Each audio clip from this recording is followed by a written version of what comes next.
Pushkin.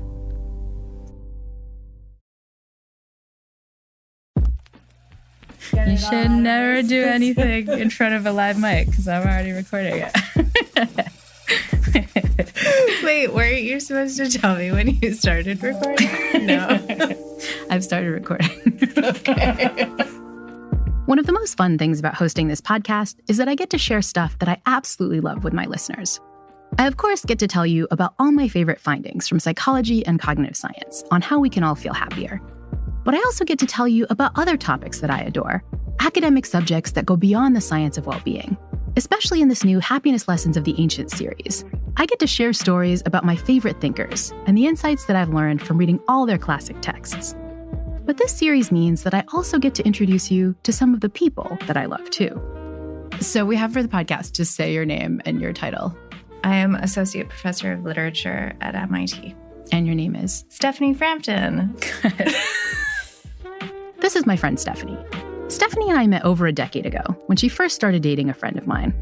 At first, I was a little skeptical of this new girlfriend that had joined our social circle. But she quickly won me over when I learned that she served as a graduate teaching assistant for my favorite class when I was in college. It wasn't a course about happiness or anything having to do with psychology. It was Literature and Arts C14, Concepts of the Hero in Greek Civilization, taught by famed Harvard professor Greg Nagy. If you want, you can check out a version of the course for free on Harvard's edX platform. Back when I was in college, Greg Naj and his class were legendary. Every year, hundreds and hundreds of students would try to sign up for the course, which was lovingly known on campus as Heroes. Because of such high demand, Heroes had to be taught in a huge amphitheater. Twice a week, Naj would stand up front on a giant stage and regale his students with stories of the classic Greek heroes. In class, Naj explained that Greek heroes weren't like modern superheroes, like Superman or Wonder Woman or Captain America. Characters who generally do morally good things that lead to a happy life. Greek heroes were more like cautionary tales. They got a lot of stuff wrong, but in doing so, gave us some important hints about the kinds of things we should be going for in our own lives to be happier, better people. I loved hearing about all of Naj's tales of heroes, but my favorite part of the class was when he covered the Greek poet Homer and his masterful epic saga known as the Iliad. The Iliad is Homer's classic story of the Trojan War, the famous battle between the Greeks, or the Achaeans as they were known back then, and the Trojans. The poem is divided into 24 chapters, or rhapsodies, which tell the story of the mighty but volatile Greek warrior Achilles. Achilles is pretty much the textbook case of what not to do when you're dealing with strong emotions. But the Iliad also gives us some surprisingly science-backed hints about how we can regulate our rage and feel better. So as we began planning this new series on Happiness Lessons of the Ancients, I knew I really wanted to include Homer and the Iliad in my list of classic texts to share with you. And so I asked my friend Stephanie, a former teaching assistant for my beloved Heroes class, if she'd be my guest for the episode. But Stephanie thought that I should go a little bigger with my guest choice this week. She thought I should ask the man himself, Greg Nagy. And I told Stephanie, no way. Greg Naj, not gonna happen. He's far too important. Plus, I'd be way too nervous. Hi, Greg. I hope this note finds you well. One of your former Heroes students, Laurie Santos, is host of a podcast called The Happiness Lab. We'll be doing a series of chats about the psychology of the ancients for the podcast, and I wondered if you might be interested in joining us to discuss happiness in the Iliad. Do let us know. All best, Stephanie. A few hours later, Greg Naj emailed back and said he'd love to join the two of us for a conversation. I was thrilled and kind of terrified. I mean, Greg Naj, my Harvard professor legend. I demanded that Stephanie sit in on our conversation just to give me some moral support. Because Naj is, well, Naj. I remember him being kind of scary. Greg! Hello. Hello, hello. Hi, Greg! I'm so happy to see this merry group. Stephanie, reunited, and it feels so good. I know, it's been a long time. Turns out Greg wasn't as scary as I remembered. Ditto for you, dear Laurie. Oh my goodness, it's been too long. Seeing my old teacher turned me right back to the keener student I was back in the 90s, wanting to impress the professor. I even showed him my course notes that I'd kept for decades. So this is my notebook from like 1993. You can see. Oh, that's so beautiful. Oh my God. I still have all my notes. It just warms my old heart. I'm so happy to be reunited with you. With that somewhat cringeworthy reintroduction to my former professor out of the way, welcome to the latest in our Happiness Lessons of the Ancient series, where the Happiness Lab explores what we can learn about regulating our anger from Homer's famous epic, the Iliad.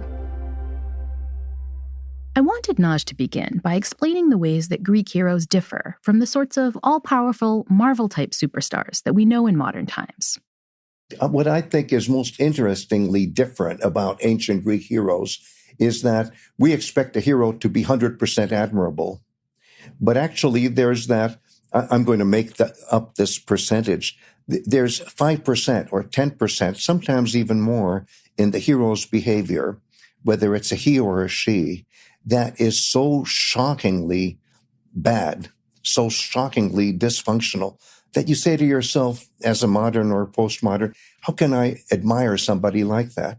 But heroes weren't there to be admired. Heroes were larger-than-life humans who experienced things that are kind of ordinary for us in a larger-than-life way. So even when they're dysfunctional, they're more dysfunctional than we can ever be. And that larger-than-life dysfunction definitely comes out when Greek heroes experience emotions. So much so that the ancients had a different word for extreme hero-level feelings. When you and I talk about our emotions, love, hate, anger, the ordinary word is pathos, P-A-T-H-O-S, just pathos. And for us, that's an emotion. When a larger-than-life hero experiences these larger-than-life passions, you call them passion. Pathos for a larger-than-life hero is the passion of the hero. And Homer's Iliad is a cautionary tale about the dysfunctional passions of one hero in particular, Achilles, the most glorious of all Greek warriors. Achilles' story begins towards the end of the Trojan War. The Greeks had been attacking the Trojans on their home turf for a long time, trying to lay siege to that great city. But the fighting had to stop because a terrible plague had taken over the Greek camps. It turns out that the Greeks had offended the god Apollo because Agamemnon, a sort of uber king on the Greek side, took one of Apollo's beloved priestesses as a war prize. To stop the plague, Agamemnon was forced to give that priestess back. But Agamemnon was pretty bummed that he lost his war bride. So he decides to use his uber-kingly power and pull rank and take someone else's war prize instead. And who does he choose to steal from? Achilles. So the overking insults Achilles in a horrible way and doesn't take it back. And Achilles was understandably really pissed. He feels betrayed not just by the overking, but by the fact that all the Achaeans go along with the insult by not standing up to the king. And so basically, he is so hurt that he sits out the Trojan War during most of the 24 performance units of the Iliad called Rhapsodies. Even after getting pleas from many of the other Greek kings, Achilles refuses to head back to the battle and help his fellow comrades, who were dying in droves. And so, for example, you never see him in his glory days as a chariot fighter, and he was the best of chariot fighters, but he doesn't get to do any of that because he's sitting it out for a lot of the Iliad. The fact that Achilles spends most of the poem sitting out the war means that there's a chance he'll also lose something much more important than some lost war prize. If Achilles doesn't return to the fight, he stands to lose out on what the Greeks called kleos, the fame and the glory that heroes achieve after they die. In contrast to people today, the ancient Greeks really cared a lot about how they'd be viewed after death. They wanted to be immortalized for the virtue and brave deeds that they showed in life, and especially in battle. They were hyper-aware of their legacies. And at least some modern thinkers have argued that we might be a bit happier ourselves if we followed the ancient Greeks' lead here. The journalist David Brooks has this kind of contrast that he talks about between resume virtues and eulogy virtues. Like resume virtues are the skills, all our college students are building up, but we should care about, what people are going to say about us, what our legacy is going to look like after the fact. Yes, that's so true. And there's this question of what is permanence. And Laurie, you and I sit down and read the Iliad, and we're still experiencing it. We're still witnesses of the chaos that Achilles got into. But achieving immortal Greek kleos involved a difficult trade-off. Most Greeks only got kleos when they risked their lives to achieve glory in war. It was a deadly bargain that really bothered Achilles, so much so that he talked about it in a pivotal part of the poem in Rhapsody 9. He's sitting there on the shores of the water, and he's singing about the kleia andron, the deeds and the fame of the heroes. All of Achilles' friends come to him and say, you better come back to the fight. And he sort of makes this bargain with himself. He says, I'll have a short life, but I'll have that undying kleos. So what Achilles is saying is, okay, and I'm willing to die young if I can get a kleos. And if I do that, that will be a consolation, and that will be for me like a beautiful flower that never loses its aroma, never loses its luster. The vibrant colors even stay, because it's not just kleos, it's kleos aphthiton. Flowers live and die, but this flower will live forever, unwilting. But in order to get that unwilting flower of kleos and fame, Achilles needed to actually show bravery in battle, which he wasn't doing for most of the book, because he was still pissed at Agamemnon and refusing to fight. So that's why eventually Patroclus, who is the kind of kinder, gentler version of Achilles, Patroclus, Achilles' best friend, says, look, you can't let your people be slaughtered like this. Let me at least take your place. Achilles' right-hand man decides to perpetrate a bit of a ruse. Patroclus sneaks into battle against the Trojans, using Achilles' armor. For a while, the Trojans are fooled and freaked out that the great warrior Achilles was finally back. But the ruse didn't last long. Patroclus' helmet falls off, and he's revealed. And since Patroclus is not as good of a fighter as Achilles, he quickly gets killed by the Trojans. He dies at the hands of Hector, who is then the one Trojan hero that Achilles hates more than anyone else in humanity. And when Achilles finds out that the guy he hates most in the world killed his best friend, he absolutely loses it. The rage he was feeling before goes from bad to worse.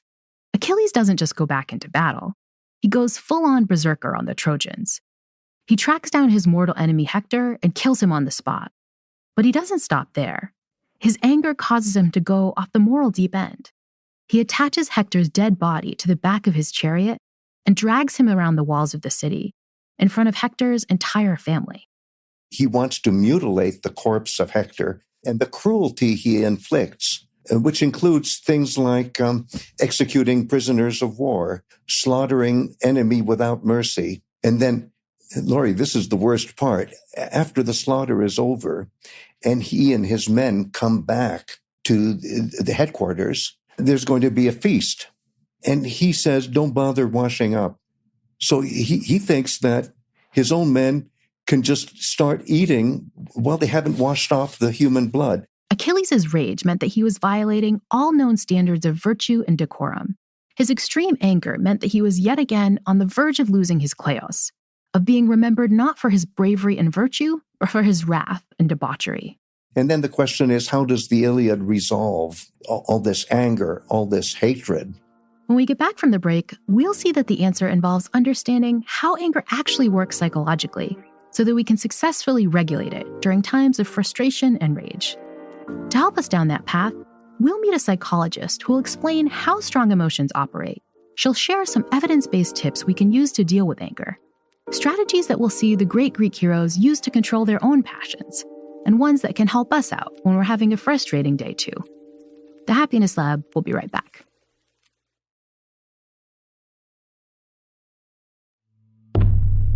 The wrath. Sing goddess of Peleus' son, Achilles. That destructive wrath which brought countless woes upon the Achaeans and sent forth to Hades many valiant souls of heroes. One of the reasons I love Homer's famous poem is because there aren't many books that start with the word wrath, or manus as it's written in Greek. But that's how Homer begins the Iliad. He asks the muse to sing about the wrath of Achilles and how it could cause so much destruction. To better understand the psychology of anger for this episode, I decided to take a page out of Homer's book. I decided to call upon my own muse, a therapist who's an expert on the science of anger, and who can help us make sense of where Achilles went wrong with his rage. I got angry last night because I'm trying to pull into a parking spot and somebody opens their car door and then leaves it open while they're digging around in their truck. I don't know what they're doing. Move! I'm trying to park. I'm trying to go grocery shopping. This is psychologist Faith Harper. You may remember Faith from a previous episode that we did on negative emotions. She's written several fantastic books on strategies we can use to control all forms of emotional pathos, including our anger.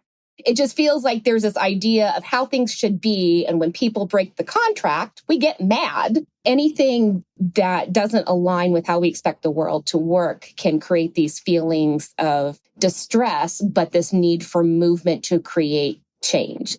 Faith's work can help us learn from Achilles' cautionary tale of wrath, and perhaps can help us apply the lessons of ancient Troy in the modern grocery store parking lot. I wanted to start with Faith's definition of anger. It comes from the Latin root meaning to outmove. It's creating energy to propel action. It's the nervous system getting wound up enough to do something with it. Anger is your body directing you to create change. And I think that's a good neutral definition because we have these ideas about anger being very negative and something that we shouldn't have versus paying attention to my body is wanting me to make some kind of correction and protect itself. But Faith has argued that really understanding how anger works also requires a better grasp of what causes our wrath to unleash in the first place.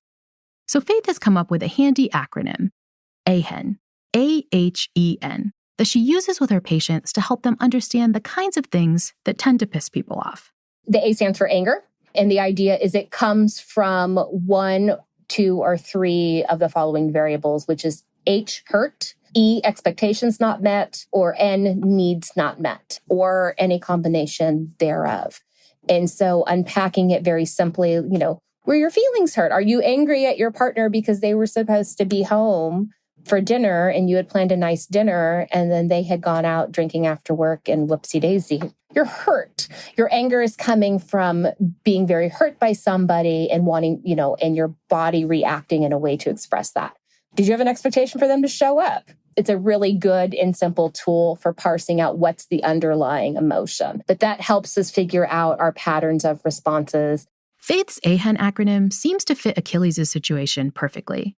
As classicist Greg Nagy explained before, when Overking Agamemnon takes Achilles' war prize, it violates his expectations and his needs as a decorated war hero. He's really hurt. He experiences a really severe loss of honor. Faith thinks that this is one of the features of anger that we often forget. It's a social emotion.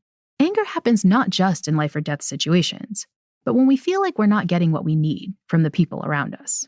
And I think a lot of that goes back in the fact that we are hardwired for connection and we are hardwired to be protective of our people. And so insult to that or disrespect of that is a threat, right? I am also a human being to be respected and you're not. And we're gonna have a problem if you can't correct yourself, is what the body is doing. And that's where the anger is coming from. But even when anger comes from a big personal slight like Achilles received, it often occurs in different degrees of severity. There's multiple layers to any strong emotion. We can be like content or we can be completely blissed out, right? It can be irritated. It can be like, going back to like parking lot lady. Was I angry? Like, was I pissed off? No, I was irritated. But it'd be very easy for me to continue to feed that and it turn into a rage-a-thon. And Homer definitely recognized this feature of our emotional psychology. As classics professor Greg Naj explains, Homer used different words for different levels and kinds of anger. So one of them is manus. That's the first word of the Iliad. And that's a cosmic anger. So when you have that, well, only Achilles and superhumans like that have it. It has cosmic repercussions. Then there's that slower burn kind of anger that the Greeks called kotos. You have a bad interaction at work, which is followed by lots of traffic on your commute, and then you finally get home and see that no one did the dishes, and your emotions go boom. And kotos is like a time bomb, tick, tick, tick. Doesn't necessarily go off at the right time. And finally, there's the worst kind of anger a hero or any person can experience, which Homer called holos. Which is what happens when, for example, Achilles goes on a rampage and just kills everything. He's a killing machine. He reacts in a way that damages his own people and damages himself. It's just horrifying, right? So that's holos, which is imagined as bile, explosions of bile. It's an explosion of all the bad humors in the body. Now, I'm guessing that most of you listening right now may not have gone full-on Achilles berserker mode the last time you hit holos-level anger. You probably didn't murder your annoying boss or mutilate the guy who stole your parking place and drag his corpse around the lot. But I'm also guessing that at least some of you probably remember a situation in which you felt that chaotic tick-tick-tick Kodo stress bomb about to go off. Or maybe even times when your angry words towards a spouse or colleague did feel like an explosion of bile. These angry moments are ones that we're not proud of. They make us feel like bad people and lead to decisions that are usually not great for our happiness. Letting our anger run wild can also lead us away from being the kind of people we want to be.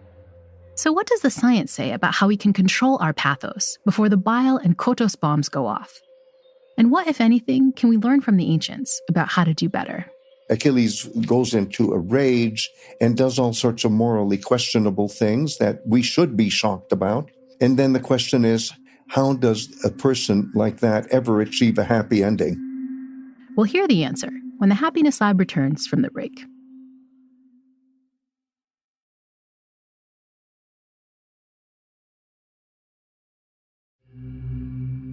So, I'm always trying to get my clients and, people who read my book to recognize, like, what are those early signs that there's something that needs to happen, that you need to pay attention to, that there's something different that needs to happen. Therapist Faith Harper's first tip for regulating our anger is to take advantage of an important feature of anger.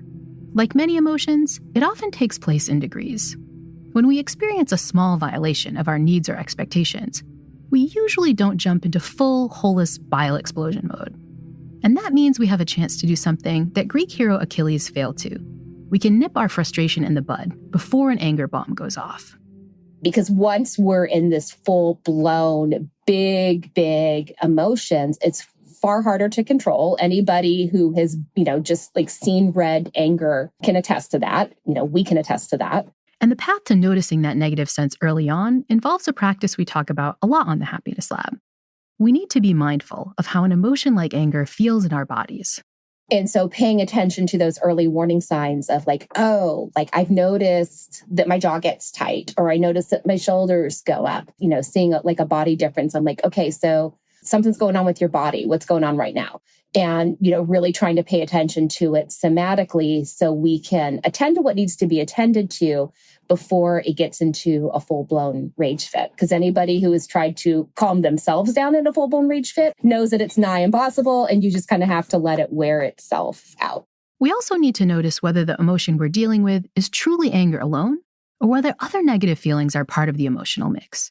In her therapeutic practice, Faith finds that many of her clients express other emotions, like fear or overwhelm or sadness, via feelings of rage. We have some cultural narrative issues around anger. Anger is considered appropriate. It's considered powerful. It's considered effective. It's a very masculine emotion and energy. We really struggle socially to let men have a wide range of emotional experiences. Men aren't supposed to cry. Men aren't supposed to be sad or hurt or disappointed or depressed. They're allowed to be angry. That's macho. So a lot of time the anger is masking that all that other stuff going on, is that we're not allowing this free range of expression of emotions and being able to work with them and have them be validated and understood. You're allowed to be angry, or you can be a pussy, basically. I mean, we could talk about testosterone, but a lot of it is also cultural and what's acceptable and what's not. These modern cultural constraints on which negative emotions are and are not appropriate to express also came up in ancient Greece. And Harvard professor Greg Nagy thinks that this is one of the big psychological insights that Homer gives us in his famous works. It shows how misguided some people are in thinking that the Homeric Iliad and the Homeric Odyssey are men's entertainment. I just don't see it.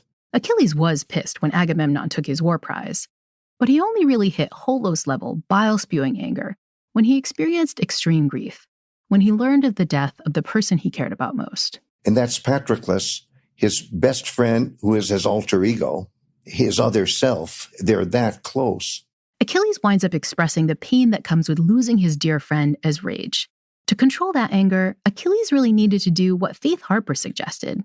He needed to find a way to tend to his sadness. He had to cry and mourn the loss of his best friend, which was probably a hard thing for a macho war hero like Achilles to do. But by the end of the Iliad in Rhapsody 24, Homer does provide a path for Achilles to let out his sadness over the death of Patroclus. I'm so glad you're focusing on 24. That's the Rhapsody where Achilles is rehumanized, where he can start seeing the sufferings of the father of the person he hated and was more angry at than anybody else. That father was Trojan king Priam. If you recall, Achilles had not only killed Priam's son Hector, but had taken his body and mutilated it. In the final Rhapsody, Priam, who was working through his own grief after the tragic death of his son, makes the brave decision to try to get Hector's body back from Achilles. But Priam didn't have a cell phone back then, so in order to contact Achilles and ask for his grace, he and his men had to make a treacherous journey from the citadel in Troy through enemy Greek lines and into Achilles' headquarters. Here's the father of the man that Achilles hated so much that at Hector's dying moment, he said that I would be ready to cut you up and eat your flesh raw. I mean, that's as barbaric, as brutal, not even barbaric, it's just brutal, animal-like. That's how bad the hatred is. But something changes when Achilles sees the old man crying. His brutal rage finally softens. He thinks of how his own father would react if he himself had been killed as dishonorably as Hector had. Oh, that father is crying. My father would be crying. And why is that important? Because then he starts crying, and there's Priam crying for his son, and he's crying for his father because he's thinking of his father, but he's also crying for Patroclus. By feeling compassion for Priam's mourning the loss of his son, Achilles was finally able to let out his own emotions about the death of his best friend. And Laurie, you're going to love this. Patroclus's name is what a Latinist like Stephanie would call a nomen loquens, a speaking name. So it's a name that actually means what his function is in Homeric poetry. And the name means he who has the kleos of the ancestors, of the fathers. So it's he who has the kleos of the ancestors. That's what Patroclus means. Greg argues that the final message of the Iliad isn't just about seeking glory and kleos through strength in battle. Homer wanted us to realize that kleos comes from achieving other virtues too, especially ones that are necessary for regulating our passions. So what we translate as virtue from Greek, arete, really means striving. It's something that you don't accomplish 100% ever. You just strive towards a goal. And some people are more successful, some are less, but it's all a matter of trying to reach a balance. And yes, kleos is one of the things you strive for, but another thing is compassion, which is, can you feel the sorrow of somebody else? And in the end, it is compassion. It's figuring out that the father of Hector, Priam, is crying at the loss of his son and is weeping just as much as Achilles' father would be crying for him if he had been the victim. And suddenly, Achilles is transformed from the depths of brutality, which we have to recognize, to the heights of humanity, even humanism. Achilles' wrath is a cautionary tale. It's Homer's way of telling us what not to do when you're feeling pissed off. But Achilles' epic also shows that there are strategies we can use to regulate our anger. We can use virtues like compassion as a sort of psychological check and balance in order to feel and act better. All these virtues that have to have a chemistry of their own, and you hope that in the trajectory of a hero, they'll work out right. It's a hope that Greg has experienced time and again after teaching his heroes class for more than 40 years. Decades on, he still marvels at all the psychological insights he continues to get from Achilles and the other ancient heroes. Well, it gives me a sense of wonder that these emotions, these larger-than-life emotions, and I like the way you describe this kind of psychological checks and balances, and has a life that keeps on living, which amazes me. I think that would be my lesson for myself in my life. But I think another lesson is to be talking to former students who are now colleagues, is that the story goes on, doesn't it? It doesn't stop. Greg's right here. 30 years after taking heroes back in college, I'm still learning new insights from the stories of the ancients. And I hope that hearing about Homer's Iliad has given you some hints about how you can regulate your own anger. When you feel that first twinge of frustration kicking in, take a moment to notice what you're feeling. Unlike Achilles, you can commit to starting that regulation process early on, before you get to Holos level rage. But you should also pay attention to what's causing your anger in the first place. Are you really feeling like your needs have been violated? Or is there another emotion like sadness in there that you also need to address? And can you maybe harness other virtues, like compassion for yourself and others, to address all those yucky feelings? I'm so humbled that my favorite college professor, Greg Naj, was willing to take time out of his busy schedule to share all his insights about the Greek heroes. And I'm super grateful to my friend, MIT professor Stephanie Frampton, for setting up our conversation. But I was also kind of sad that we didn't have time for Stephanie to share all her insights about the ancient heroes. So when the Happiness Lab returns next week, we'll get to hear Stephanie's happiness tips that come from a different old school writer, Virgil, and his famous story of the Latin hero Aeneas. We'll get to hear what Virgil said about using the power of stories and narrative to shape happier thoughts and happier decisions. So I hope you'll join me and Stephanie back here again for the next edition of Happiness Lessons of the Ancients on the Happiness Lab with me, Dr. Laurie Santos. If you liked hearing about today's ancient happiness insights, you should make sure you're signed up for Pushkin Plus. Pushkin Plus is our subscription service, which allows you to enjoy ad-free listening to this and other Pushkin podcasts. And as a special gift to Pushkin Plus subscribers, I'll be sharing some of my favorite passages from the original texts that you heard about today. So be sure to sign up today at Apple Podcasts or at pushkin.fm. The Happiness Lab is co-written by Ryan Dilley and is produced by Ryan Dilley, Courtney Gruano, and Brittany Brown. The show was mastered by Evan Viola, and our original music was composed by Zachary Silver. Special thanks to Greta Cohn, Eric Sandler, Carly Migliori, Nicole Morano, Morgan Ratner, Jacob Weisberg, my agent Ben Davis, and the rest of the Pushkin team.